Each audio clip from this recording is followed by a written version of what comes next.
13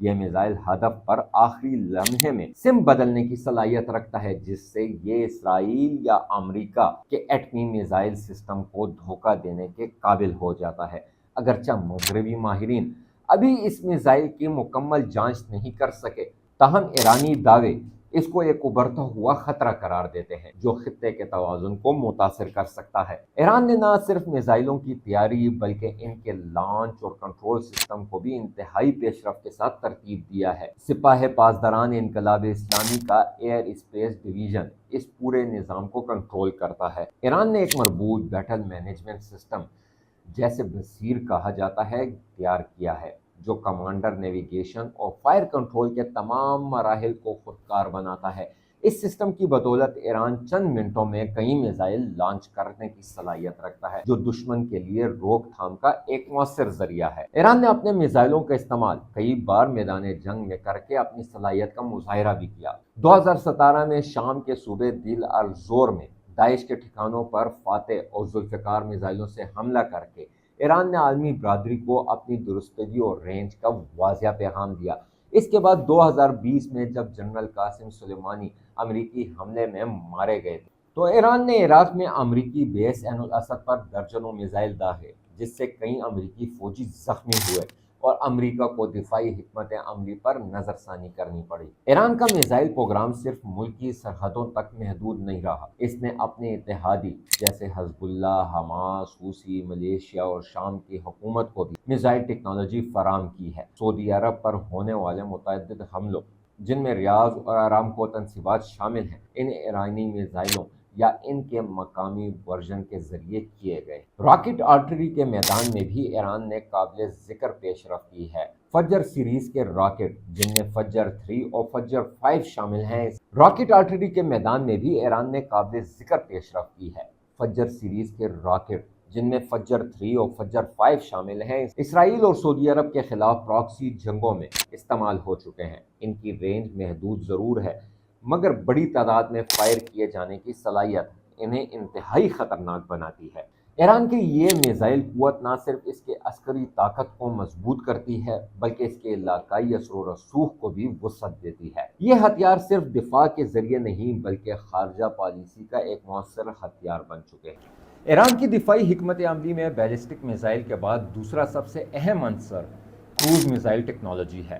cruise missile ballistic میزائلوں کے برعکس زمین کی سطح کے قریب پرواز کرتے ہیں، ریڈار سے بچنے کی صلاحیت رکھتے ہیں اور مخصوص اہداف پر انتہائی درستگی سے حملہ کرتے ہیں۔ ایران نے 1990 کی دہائی میں روس اور چین سے حاصل کردہ کروز ٹیکنالوجی کی بنیاد پر اپنی مقامی ساختگی کا آغاز کیا۔ ابتدا میں صدف، نور، قادر اور خلیج فارس جیسے میزائل متعارف کرائے، جو بنیادی طور پر اینٹی شپ یعنی بحری جہازوں کو نشانہ بنانے کے لیے تیار کیے گئے تھے۔ ایران نے ان میزائلوں کی رینج، درستگی اور نیویگیشن سسٹم میں قابل ذکر پیش رفت کی۔ میزائل نور، جو اصل میں چینی C-802 کا ایرانی ورژن ہے، 120 سے 150 کلومیٹر تک مار کر سکتا ہے، جبکہ قادر اور خلیج فارس 250 سے 300 کلومیٹر تک پہنچنے کی صلاحیت رکھتے ہیں۔ ان تمام میزائلوں کو زمینی پلیٹ فارم، جہازوں، آبدوز یا ہوائی جہازوں سے فائر کیا جا سکتا ہے۔ خلیج فارس کا میزائل سپر سونک رفتار سے سفر کرتا ہے اور اسے اینٹی ایئر کرافٹ کیئر میزائل کے طور پر دیکھا جاتا ہے، جو امریکی بحری بیڑوں کے لیے ایک سنگین خطرہ بن سکتا ہے۔ ایران نے نہ صرف سمندری دفاع بلکہ زمینی حملوں کے لیے بھی کروز میزائل تیار کیے ہیں۔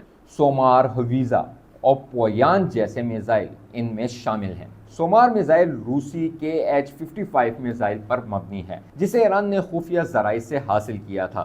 یہ میزائل زمین سے زمین تک مار کرنے کی صلاحیت رکھتا ہے اور اس کی رینج 2000 کلومیٹر تک پہنچ سکتی ہے۔ حویزہ اسی خاندان کا ایک بہترین ورژن ہے، جس کی پرواز نیپ آف دی ارتھ یعنی زمین کی انتہائی قریب ہوتی ہے تاکہ دشمن کا ریڈار کو چکما دیا جا سکے۔ ان کروز میزائلوں کی سب سے بڑی خوبی ان کی درستگی اور دشمن کے دفاعی نظام سے بچنے کی اہلیت ہے۔ ایران نے اپنے کروز میزائل پروگرام کو پراکسیز کے ساتھ مل کر بھی استعمال کیا۔ یمن میں حوثی، ملیشیا نے سعودی عرب پر جو حملے کیے، ان میں بعض حملوں میں ایرانی ساختہ کروز میزائلوں کے استعمال کے واضح شواہد ملے۔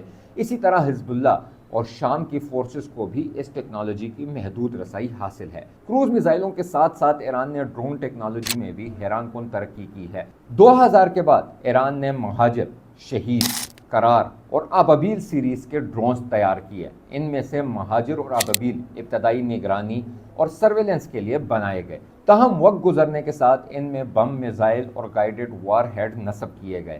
شہید 129، جو MQ-1 پریڈر کے ہم پلس سمجھا جاتا ہے، نے ایران کو دشمن کی سرزمین میں گھس کر کارروائی کرنے کی طاقت عطا کی ہے۔ ایران کا سب سے مشہور اور متنازع ڈرون شہید 136 ہے، جو در حقیقت ایک کامی کازی ڈرون ہے۔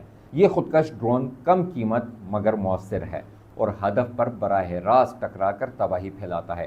شہید 136 یوکرین جنگ میں روس کے ہاتھوں استعمال ہوا، جس کے بعد مغربی دنیا میں ایرانی ڈرون ٹیکنالوجی کے حوالے سے شدید تشویش پائی گئی۔ اس ڈرون کی خاص بات اس کی انتہائی کم قیمت، لمبی پرواز کی صلاحیت اور دشمن کے ریڈار سے بچنے کی خصوصیت ہے۔ اس کے علاوہ ایران نے شہید 191، قرار اور رسفن جیسے ڈرون اقسام بھی تیار کی ہیں، جنہیں بمبار اور نگرانی کے مشن میں استعمال کیا جا سکتا ہے۔ ایران کی یہ ڈرون فورس صرف دفاعی نوعیت کی نہیں بلکہ جارحانہ حکمت عملی میں بھی کلیدی کردار ادا کرتی ہے۔ شام، عراق اور یمن میں متعدد حملوں میں ایرانی ڈرونز کا استعمال ہو چکا ہے۔ سعودی عرب کی تیل تنصیبات جیسے ارامکو پر حملوں میں بھی یہی ڈرون ٹیکنالوجی کلیدی ہتھیار کے طور پر بروئے کار لائے گئے۔ اسرائیل نے بھی کئی بار دعویٰ کیا ہے کہ لبنان اور شام کی جانب سے ایرانی ڈرون اس کی فضائی حدود میں داخل ہوئے، جنہیں بعد میں نشانہ بنایا گیا۔ ڈرونز اور کروز میزائلوں کے ساتھ ایران نے اپنی فضائی دفاعی نظام میں نمایاں بہتری لائی ہے۔ ابتدا میں ایران نے روسی S-200 اور چینی HQ-2 جیسے پرانے نظاموں پر انحصار کیا، مگر رفتہ رفتہ اس نے اپنے فضائی دفاع کو اندرون ملک تیار کردہ جدید سسٹم سے مضبوط کیا۔ باور 373 ایران کا جدید ترین ایئر ڈیفنس سسٹم ہے، جو روسی S-300 کے ہم پلہ سمجھا جاتا ہے۔ ایرانی حکام کا دعویٰ ہے کہ یہ سسٹم 300 کلومیٹر تک اہداف کو دیکھنے، 200 کلومیٹر سے نشاندہی کرنے اور 100 کلومیٹر سے تباہ کرنے کی صلاحیت رکھتا ہے۔ باور 373 میں AESA radar, multi tracker features اور سیمی ایکٹیو اور ایکٹیو گائیڈنس میزائل شامل ہیں۔ اس کے علاوہ ایران نے رعد، تبین، خرداد اور سوم خرداد جیسے درمیانے درجے کے دفاعی نظام بھی تیار کیے ہیں۔ سوم خرداد سسٹم نے 2019 میں امریکی RQ-4 گلوبل ہاک ڈرون کو خلیج میں نشانہ بنا کر دنیا کی توجہ حاصل کی۔ یہ نظام 75 کلومیٹر کی حدود میں پرواز کرنے والے اہداف کو تباہ کرنے کی صلاحیت رکھتا ہے، اور اس کی درستگی اور رد عمل کا وقت ایرانی فضائی دفاع کی مہارت کا مظہر ہے۔ ایران کی فضائیہ جیسے طویل عرصے تک کمزور اور پرانے امریکی و روسی جہازوں پر مشتمل سمجھا جاتا ہے، آج ایک نئی تشکیل کے عمل سے گزر رہی ہے۔ اگرچہ F-5، F-4 اور MiG-29 جیسے پرانے طیارے اب بھی سروس میں ہیں، مگر ایران نے مقامی سطح پر جیٹ طیارے بنانے کی کوشش بھی شروع کی۔ کوثر نامی لڑاکا طیارہ ایرانی انجینئرنگ کا پہلا قابل پرواز نمونہ ہے، جو بنیادی طور پر F-5 کا ماڈرن ورژن ہے۔ اگرچہ یہ جدید عالمی معیار سے ابھی پیچھے ہے، لیکن ایران کی خود کفالت کی جانب ایک اہم قدم ہے۔ ایران کی بحری طاقت میں بھی گزشتہ 2 دہائیوں میں واضح ترقی ہوئی ہے۔ خلیج فارس کے حساس پانیوں میں امریکی بحری بیڑے کی موجودگی کے باعث ایران نے چھوٹی لیکن تیز رفتار کشتیوں، میزائل بوٹس اور آبدوز پر توجہ دی۔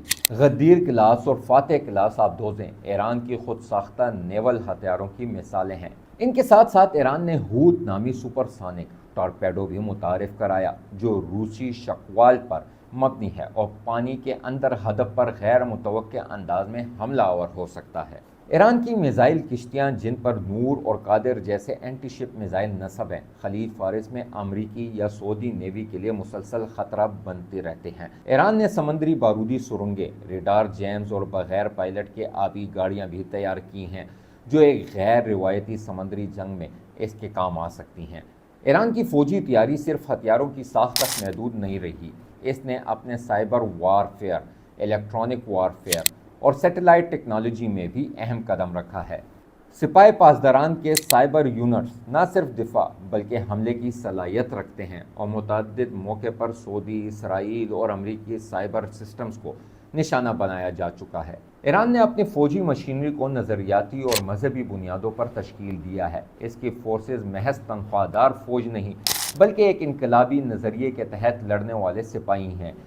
یہی جذبہ اسے دیگر مسلم یا عرب افواج سے ممتاز بناتا ہے۔ ایرانی اسٹریٹجک سوچ میں روک تھام اور بدلہ دو مرکزی ستون ہیں۔ اس کے تمام ہتھیار انہی اصولوں پر بنائے گئے ہیں۔ ساتھیوں، اب جب کہ اسرائیل اور ایران کی جنگ باقاعدہ طور پر شروع ہو چکی ہے تو دوستوں، جون 2025 کا مہینہ تاریخ میں ایک نئے سنگ میل کے طور پر یاد رکھا جائے گا۔ برسوں کی سرد جنگ، پراکسی تنازعات، سائبر حملوں اور خفیہ کارروائیوں کے بعد ایران اور اسرائیل اب کھلے میدان میں جنگ میں آمنے سامنے آ چکے ہیں۔ جو تصادم کبھی لبنان، شام یا عراق کی زمین پر ہوتا تھا، اب براہ راست ایران اور تل ابیب کے درمیان ہو رہا ہے۔ ایسی صورتحال میں ایران کے فوجی اثاثے، اس کی حکمت عملی اور اس کے روایتی اور غیر روایتی ہتھیاروں کی حیثیت پہلے سے کہیں زیادہ اہم ہو چکی ہے۔ ایران کے لیے یہ جنگ صرف اسرائیل کے ساتھ نہیں بلکہ اس پورے مغربی نظام کے خلاف ایک اعلان مزاحمت ہے جو اسے دہائیوں سے عالمی تنہائی، پابندیوں اور عسکری دباؤ کے شکنجے میں رکھنے کی کوشش کرتا آیا ہے۔ ایران کو اس بات کا بخوبی ادراک ہے کہ اس کا دشمن صرف اسرائیلی فوج نہیں بلکہ اسرائیل کے ساتھ کھڑا امریکی عسکری اتحاد، یورپی انٹیلیجنس نیٹ ورکس اور خلیجی ریاستوں کا غیر اعلانیہ اشتراک بھی ہے۔ ایسے میں اس کے انحصار محض اسلحے کی تعداد یا فوجی نفری پر نہیں بلکہ اس کی غیر روایتی جنگی ذہانت پر ہے۔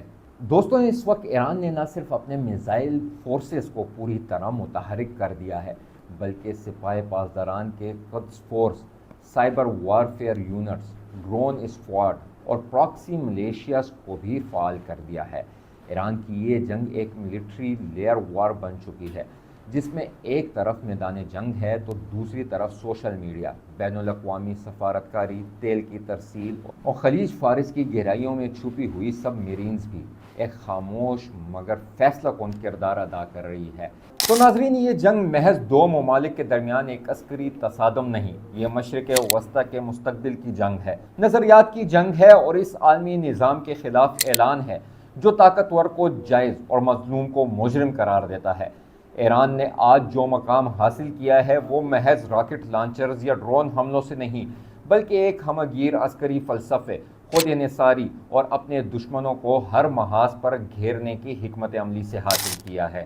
یہ جنگ کتنی طویل چلے گی اس کا فیصلہ میزائلوں یا ٹینکوں سے نہیں بلکہ اس نظریاتی استقامت سے ہوگا جس کی بنیاد 1989 میں رکھی گئی تھی اور آج 2025 میں اس کا ظہور ہو چکا ہے۔ ناظرین، آج کی ویڈیو آپ کو پسند آئی ہو تو ہمیں کمنٹس باکس میں ضرور بتائیے گا۔ ملتے ہیں اگلی ویڈیو کے ساتھ اور اگلی ویلاگ میں ہم آپ کو ایران کی مکمل تاریخ کے بارے میں بتائیں گے۔ آج کے لیے اتنا ہی، اللہ حافظ۔ ہمیں فالو کریں سوشل میڈیا پر اور وزٹ کریں ہماری ویب سائٹ گاؤں نیوز، ہر لمحہ ہر خبر آپ کے ساتھ۔ دیکھتے رہیے گاؤں نیوز، نیوز دیٹ میٹرز۔